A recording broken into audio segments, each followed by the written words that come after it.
Hi everybody, Cecille here with Get Mental Podcast. How are you guys doing? Hope you're all having a good week.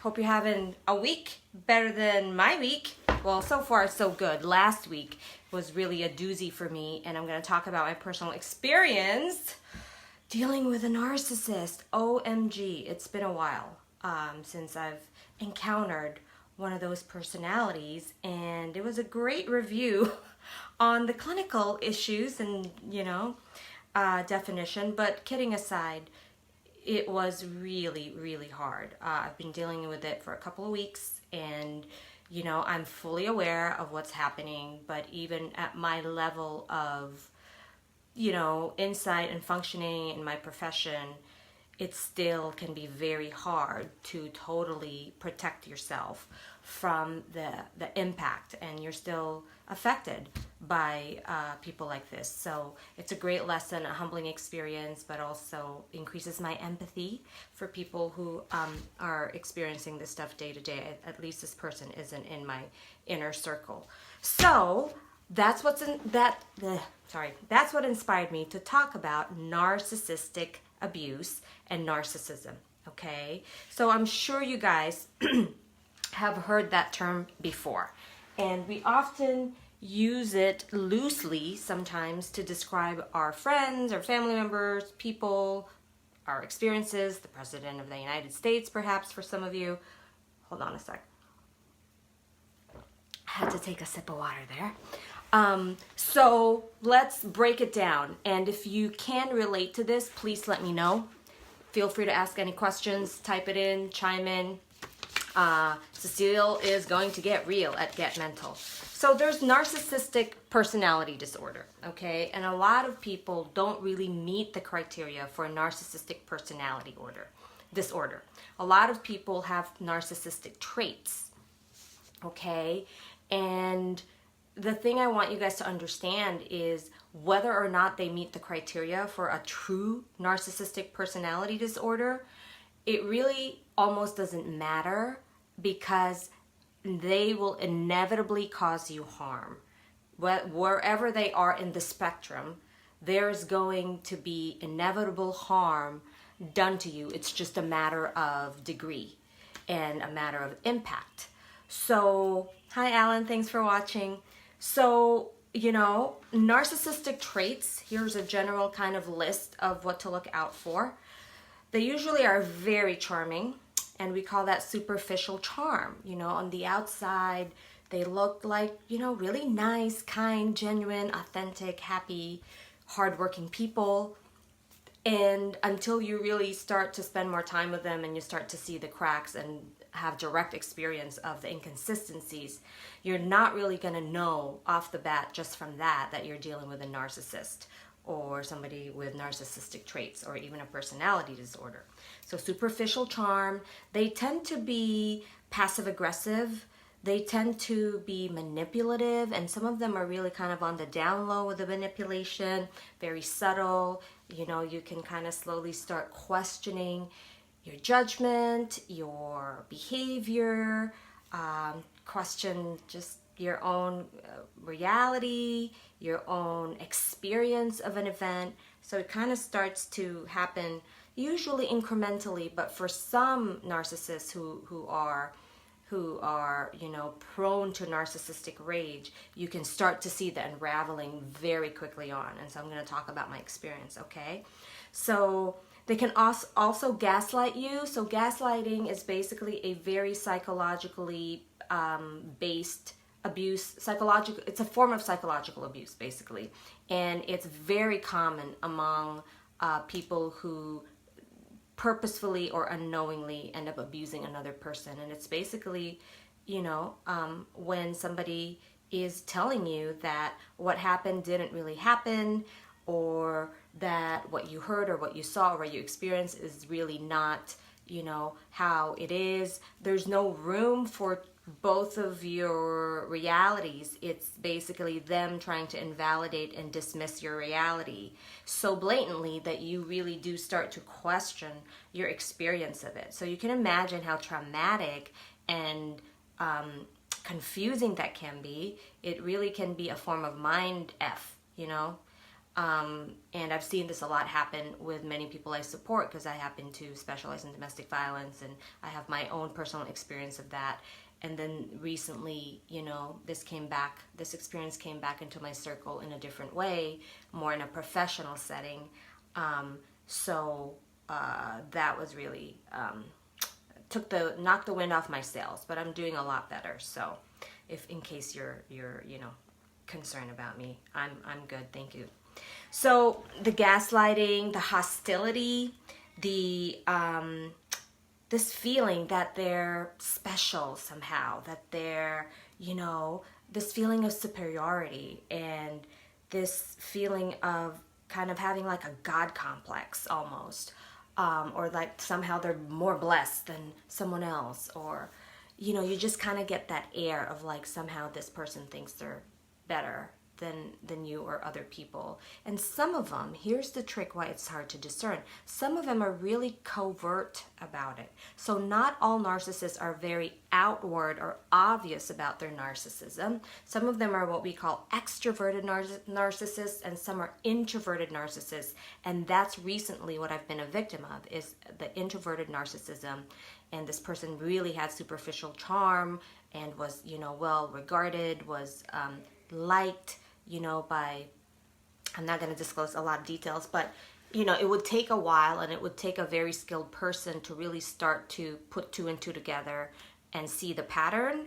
And it would also take a narcissistic injury, and we're going to talk about that in a second, to activate narcissistic rage. And that narcissistic injury could be like anything like super small, whatever it is that triggers that person. And oftentimes it's related to trauma. So a lot of times people with narcissistic disorder or narcissistic traits, if they have a chronic pattern of that in their interpersonal relationships or in the way they function, a lot of times they're also believed to also have a form of PTSD disorder, or a degree of PTSD, because there's a lot of trauma, usually in unmet needs and neglect, that these people have experienced. Understanding that and having empathy for that is one thing. It doesn't mean you can't have boundaries, and it doesn't mean that you have to accept that in your life. It's very, very important that you, as soon as you recognize this, as soon as you suspect that you may be dealing with a narcissistic person, it's very important to start trusting that, and to start, you know, checking it out with people and talking it out with friends, seeing a professional, because the recovery from a toxic person like a narcissist, or, you know, people who have a lot of narcissistic traits, the impact can be so deep, unbeknownst to you sometimes, and the recovery is not as easy, or it's not such a linear process, because of all the mind games and the psychological abuse and exploitation that can happen when you are with and around and involved with this person. So it's very, very important that you give yourself the permission to seek support, and when in doubt, it's better to trust the doubt and seek support. Even if you're wrong, you know, that you're dealing with a narcissist, then that's great news. But if you suspect, oh gosh, this just isn't feeling right anymore, I'm starting to question my judgment, my reality, that's a big sign, okay? So other traits to look out for is the obvious one is they can be really abusive. They can be impossible relationally, meaning they can be really, really tough to deal with, because they're always right and you're always wrong. And again, if they're gaslighting you and blaming you for everything, and they're not showing any kind of remorse, which is a big one, and not showing a whole lot of empathy or not taking responsibility, then it is really, you become increasingly vulnerable to start believing their version of reality, okay? And this is where that psychological abuse starts to really occur. And it's very insidious, meaning you don't really always know that it's happening until you're further along in the victimhood of it. And that's when you realize, like, oh shoot, you know, I've been dealing with somebody who's really not well or not stable.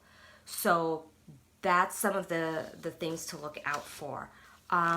They also can be, you know, like I said, abusive, but some of their abuse can be very subtle. It could be behind your back. It could be splitting behaviors. It could be what we call splitting is they're telling somebody, something that's untrue or semi-true about you, and they twist the reality so that the one person or persons start to think differently of you. So really the intent there is to create doubt, to ruin your reputation, to distance you from people who may otherwise be seeing you in a positive light, which might be accurate, but for this person, they're going to do whatever they can to kind of break you down, indirectly and directly.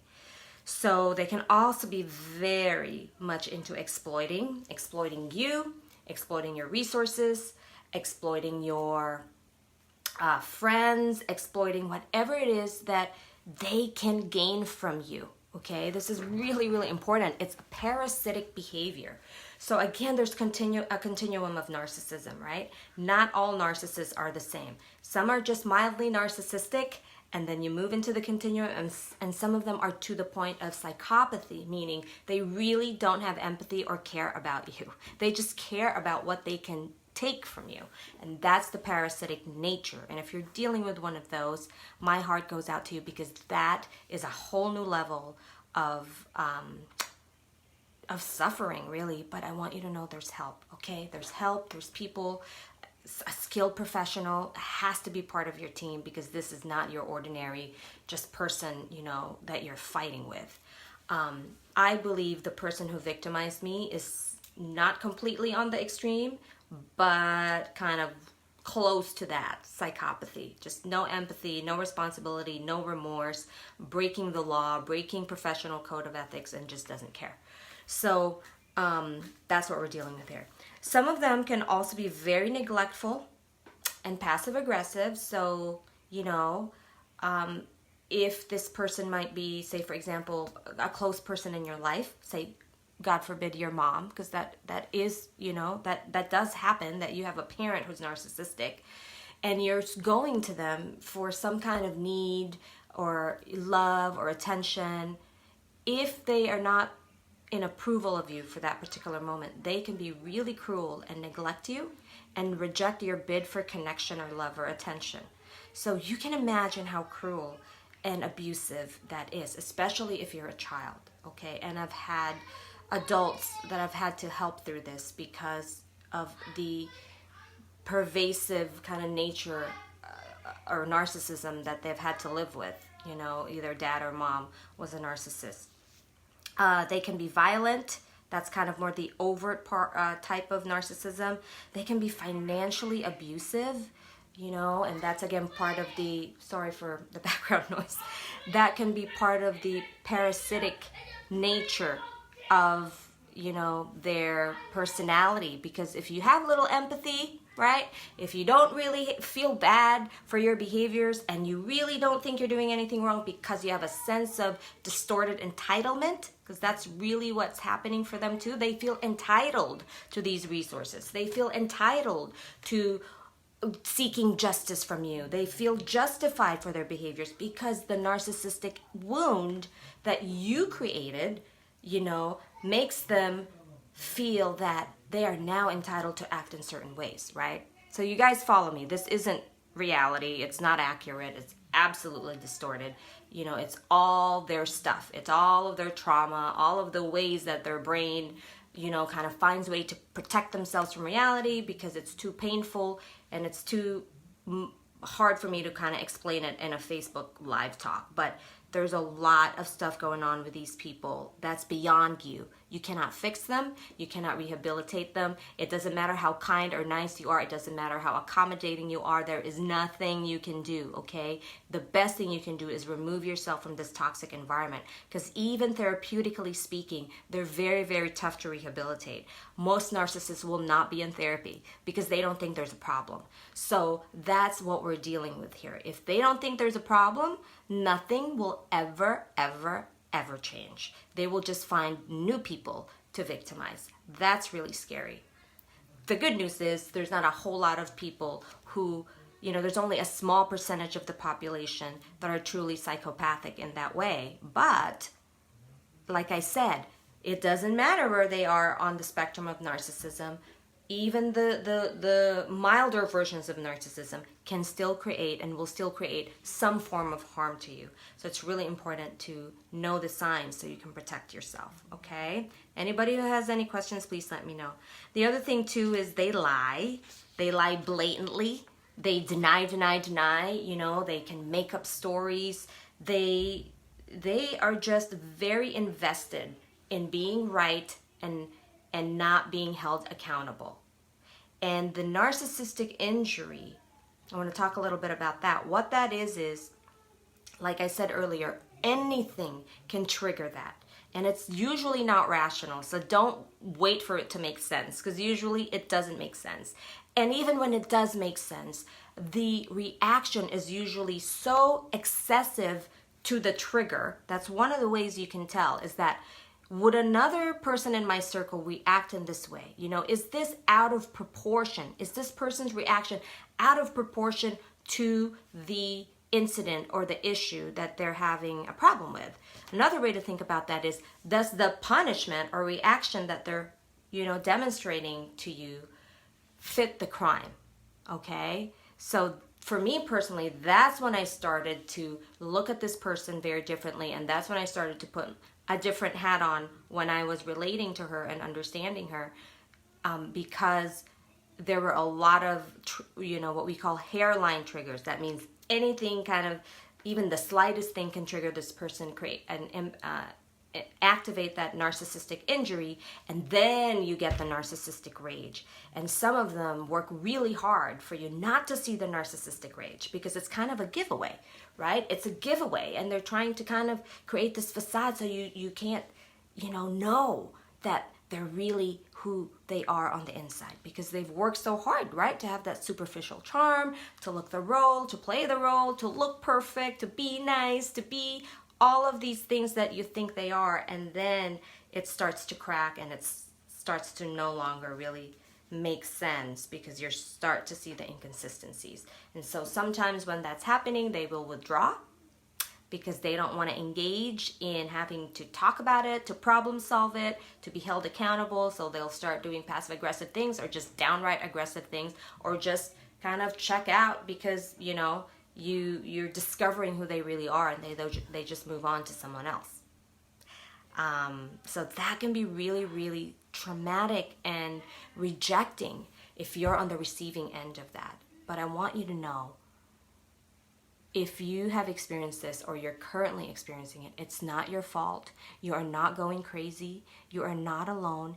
It's not you, even though maybe it's hard to kind of really, really find your center and believe that. This is why it's important to get help and support, so that this person doesn't continue to take a hold of your mental faculties and your judgment and just your spirit, basically, because they can really spiritually harm you, in my opinion, because they're really kind of effing with you on so many levels, depending on the type of things they've committed or done to you. So hopefully that's really helpful. You know, in my case, just to kind of self-disclose, like I said, this person was really, really amazing in the beginning, charming. You know, my guard wasn't up because they were also, you know, kind of in a trustworthy position. And then, you know, a couple of people in my circle started coming to me, telling me things that were of concern about this person's behavior and some of the things they were saying or doing, but we all couldn't quite put our finger on it. So that's another indication. That's another red flag, that sometimes your body knows, but your mind hasn't caught up to it yet. And because you don't have concrete data, you can't really like connect the two yet, you know? And again, that's not your fault. That's just part of the process of discovering you're with a personality disordered individual. So, and you know, there was a narcissistic injury that occurred, and so I confronted it in a very, very nice, respectful way. I already had a feeling that this person could be really volatile, so I did my best to, you know, talk about it in a very respectful way. And soon enough, within, I want to say less than a minute of the conversation, this person starts unraveling, became verbally abusive, attack.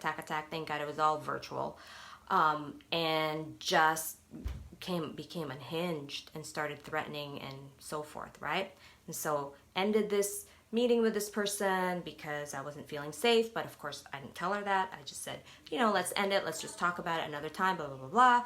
We reconvene, and of course this person denies everything, denies the reality. And long story short, she did a lot of things that were illegal and unethical, and I'm in the middle of pursuing those things, my avenues, because it really is absolutely out of line, to say the least, and I can't get into the details. So that's what's inspired me to do this talk, because honestly, like, it's only been maybe 3 weeks, and the first week was so intense, that I was like, wow, I haven't had an experience like this in years. And it just goes to show how easily one can be victimized.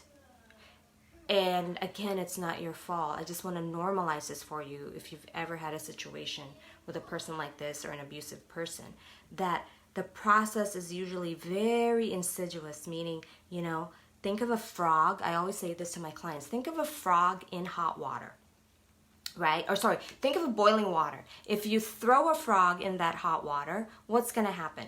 The frog's going to immediately jump out, right? Because it's going to be in shock. It's going to really reject that temperature. It's going to feel the heat.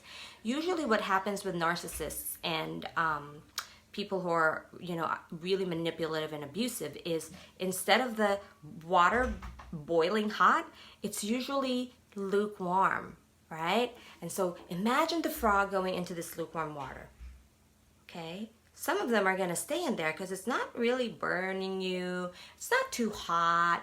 You kind of acclimate. You can kind of, be tolerant of that temperature. And then the narcissist, metaphorically speaking, will start pouring a little bit more hot water at a time. And then you build your tolerance. You're like, oh, that's a little uncomfortable, but I can still hang. Yeah, I'm still good. It's kind of what happened to me. And then the next thing you know, you look back and you're like, dude, I'm like in hot water. So that's kind of the process of abuse. Is if you've ever been in an abusive relationship, most abusers are not going to be like, hey, by the way, on our first date, I just want to let you know I'm really abusive, and I'm going to do this and this and this to you. And there was a restraining order, by the way, about 5 years ago. They're not going to say all of that, right? So, and I'm not saying, by the way, that people can't change and rehabilitate, because I'll be the first person to tell you that I'm all about helping perpetrators and, domestic violence offenders. So that's not what I'm saying, okay? But what I'm saying here is people are not going to, they're going to put their best foot forward. So that's why you can't tell until there are actual events that, are compelling enough for you to start questioning that person.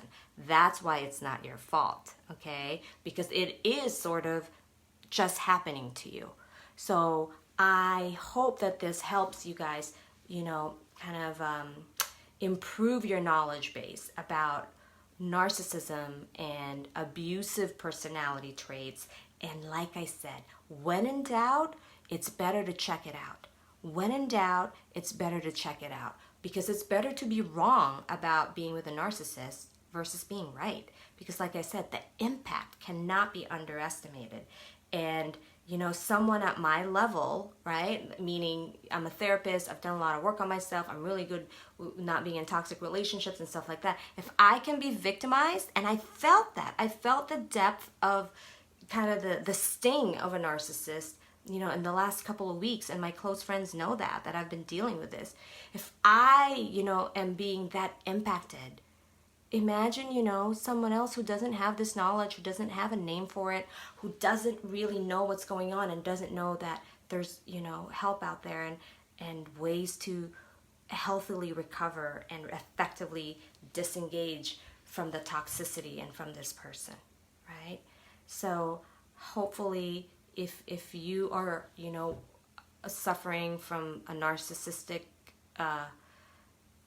a narcissistic person's impact now or in the past, that you give yourself permission to get help, to not minimize it, because oftentimes, like I said, the impact is long lasting and the recovery can be very complicated because of all the psychological harm that they usually end up doing to a person.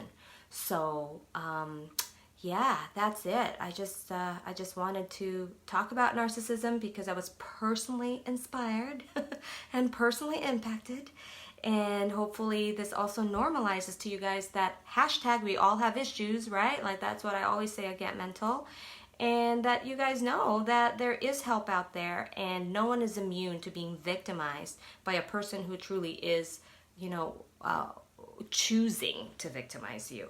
The only thing you can do is to know the signs, educate yourself, and get the heck out of there. So that's what I'm doing. And like I said, I hope you guys found this helpful and informative. And like I always say, be well, be gentle, get mental, because we all have issues. And thanks for listening.